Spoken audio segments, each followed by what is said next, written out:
Banyaknya kereta, tapi kita sarapan dululah di tepi jalan ni. Dah selesai, dah sampai pun ke destinasi. Hari ni nak menginap lah di kawasan yang selalu datang tapi tak pernah singgah. Itu KM Chile, Kampung Kuala Linggi. Wah, ramai lah, kereta penuh nampaknya.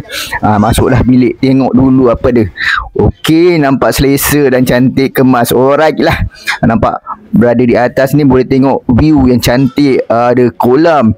Tu ada ni kawasan yang sesuai lah kalau nak buat gathering dan sebagainya. Memang ramai buat gathering pun hari ni. Kita tengok di kawasan laut, kawasan laut pantai Kuala Linggi. Memang cukup mengasyikkan lah. Kat sebelah sini pun ada juga cili-cili lain. Okey, terus pergilah kan.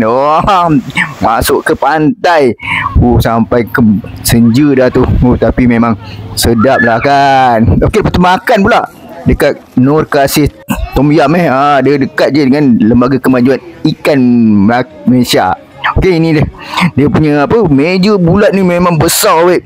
Memang ramai. Okey, makan Tom Yam dan juga inilah benda-benda ni. Ada telur, dadah, ada semualah.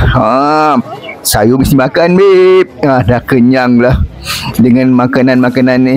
Dengan french fries pun sekali. Abang ni makan, tengok. Dah selesai balik ke tempat penginapan dan minum kopi. Kenyangnya. Okey. Gelap kan. Nampak gelap. Ada mercun bunga api dia orang main. Terbaik lah.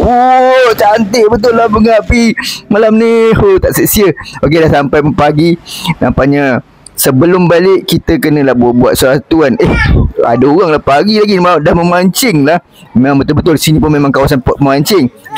Apa hal pun mandi kolam lah kan. Dah bayar memahal kita. Lepas tu pantai juga yang menjadi idamannya. Itulah dia. Dah memang selesailah untuk perjalanan kita hari ni kepada KM Chile. Terima kasihlah atas layanan.